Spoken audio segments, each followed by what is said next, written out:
Bugün sizə şəhərimizin ən prestijli restoranından danışacağım. Həmişə olduğu kimi izləyicilərimizə yalnız həqiqətləri təqdim edirik. Daxil olduqda Azərbaycanın ən tanınmış şeflərindən birini gördüm. Çəkinmədən bizi içəri dəvət edib yeməkləri təqdim etdi. Halbuki bir çox restoranda antisanitarik vəziyyətə görə çəkilişimizi saxlayıblar. Digər yerlərdən fərqli olaraq bu restoranda çalışan Zamin və Natiq usta siz haranı istəyirsiniz çəkib paylaşa bilərsiniz. Fürsətdən yararlanıb restoranın bütün otaqlarını gəzsin. Bu restoranın interyerində, dizaynında mühəndisin öz sözün dediyi tam olaraq görsənir. Bir sözlə, memarlığın şah əsəri. Ağlımızda sual olaraq qalmışdı ki, bu qədər bahalı aksesuarla, bahalı mebellə bəzədilmiş restoranın yeməkləri necə olacaq? Çox uzatmadan yeməkləri sifariş vermək üçün masamıza əyləşdik. Biz masaya əyləşən kimi restoranın xidməti öz sözünü dedi.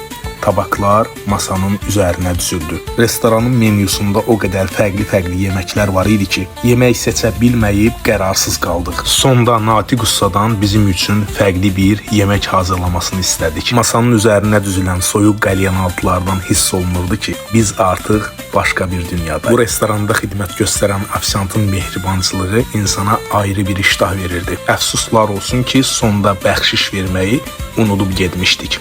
Əgər bu restorana gəlib soyuq qəlyanaltıları dadsaz, fikrinizi rəy bölməsində yazmağı unutmayın.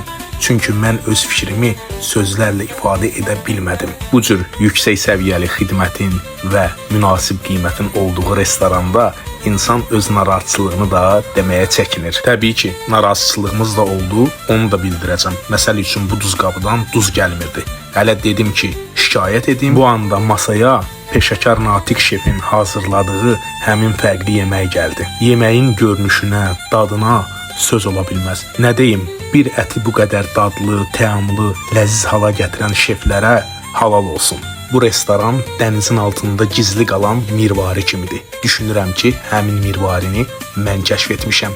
Əgər məndən öncə bu restoranda olmusunuzsa, yazın rəy bölməsinə. Bizim Kababito bu qədər ləziz, təamlı, dadlı yeməklərdən doymayıb, bir də kiftə sifariş vermişdi. Sifarişimiz də 5 dəqiqə keçmədən masamıza gəldi. Bizə xidmət göstərən ofisiantın dediyinə görə bu cür ləziz kiftə hər restoranda olmur. Kababitonun yeməyin dadına baxıb fikrini bildirməyi gözlədim. O qədər təriflədi ki, yarısın mənim üçün çəkməyini istədim. Yeməklərimizi bitirib çay sifariş verdik. Həmin zaman restoranda heç bir mahnısını bəyənməyib, tək bir mahnısında ilişib qaldığım Röya Ayxanın Azadə mahnısı səsləndi.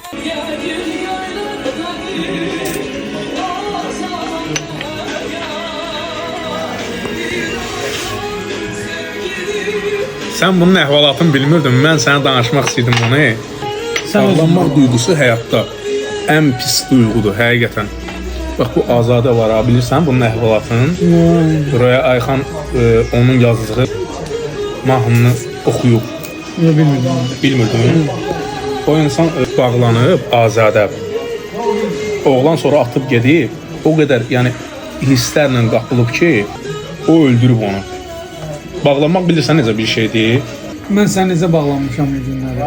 Elədir. Artıq gördüm ki, Kababito məni ələ salır, söhbəti uzatmayıb evə getməyi qərara aldıq. Fürsətdən istifadə edib bütün personala təşəkkür edirəm. Şəhərimizin belə səviyyəli məkanlara ehtiyacı var. Bura şəhidimiz Murad Rəsulov küçəsində yerləşən Okean restoranı idi.